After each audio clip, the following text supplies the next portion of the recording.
এখন হচ্ছে আলু দিয়ে আমি ডিম ভুনা করব। পেস্ট দিয়ে দিলাম।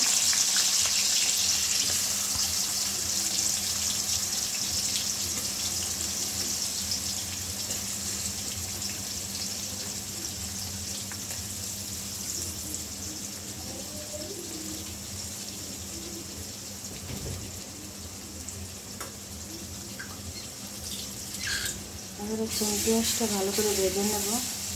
একসাথে আমি আলু কুচিটা দিয়ে দেবো, পেঁয়াজের সঙ্গে আমি ভেজে নেব।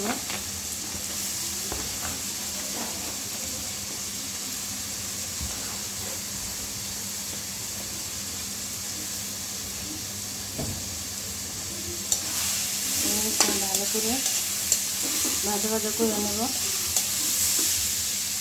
এই যে এক এক করে আমি সব মশলাগুলো দিয়ে দেব। এখন হচ্ছে আমি আদা দিয়ে দিলাম, আদা রসুন পেস্ট,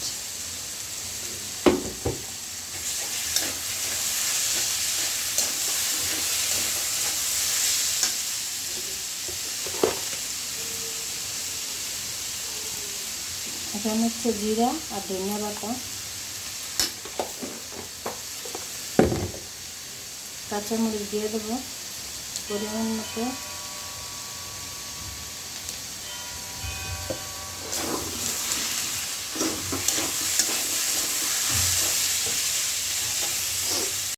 এই যে হলুদ গুঁড়ো দিয়ে দেবো পরিমাণ মতো।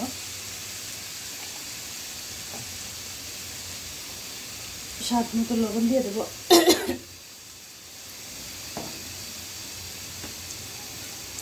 এবার হচ্ছে ভালো করে নাড়াচাড়া করে মশলাটা আমি কষিয়ে নেব।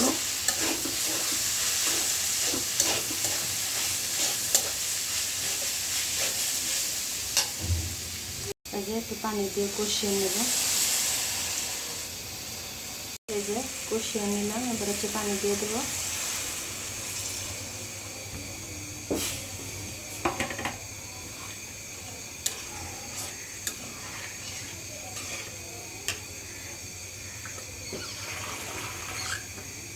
এই যে আর একটু পানি দেব।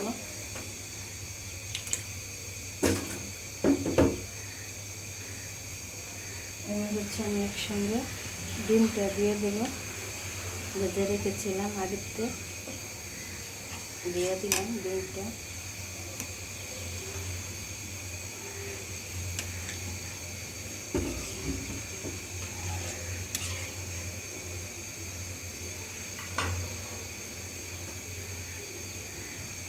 এবার হচ্ছে আমি ঢাকা চাপা দেবো।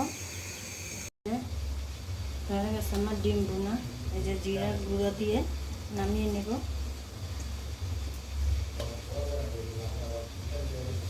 এই যে একটু নাড়াচাড়া করে মিক্স করে নেব।